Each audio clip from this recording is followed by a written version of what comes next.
For millions of grandparents across the country, their roles are changing. They find themselves not just a grandparent, but raising children again.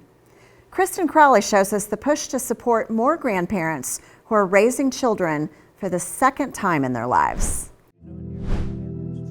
Life doesn't always go the way we plan.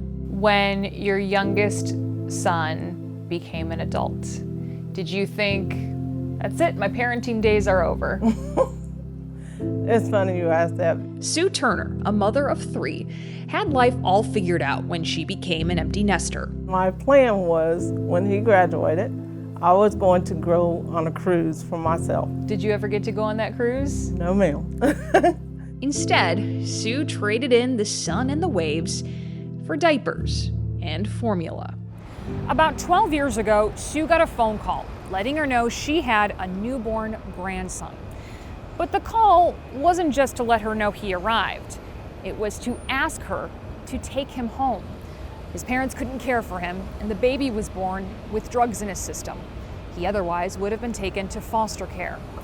For Sue, the choice was clear, and it wasn't the first time she had to make it. At this point, you already had his older sister. Yes, I got her about a month before. She was 18 months. She's not alone in this unexpected life change. It's estimated more than 2.5 million children in the U.S. are being raised by a grandparent. Some are forced to drain their bank accounts to provide for their grandchildren. And one of the biggest burdens is housing. Sue knows just how important that housing is. She lives in a building specifically for grand families.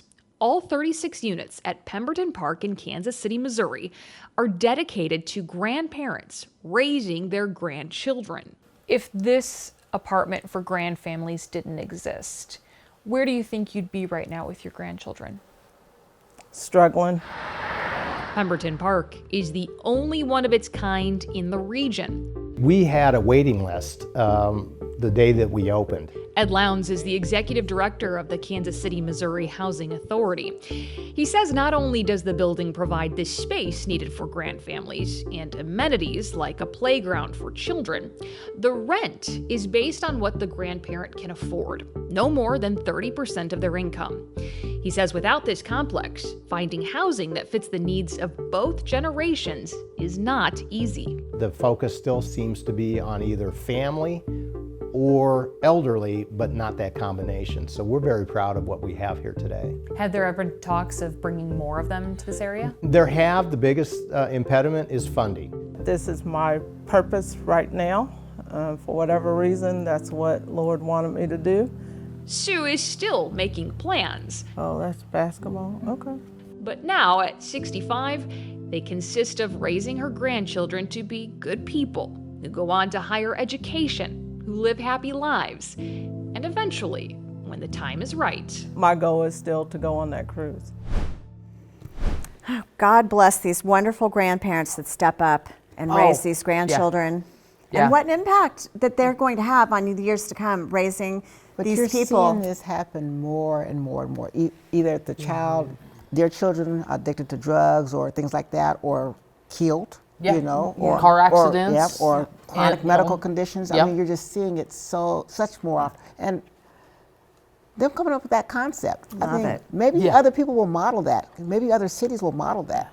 I know. What is it about Kansas City?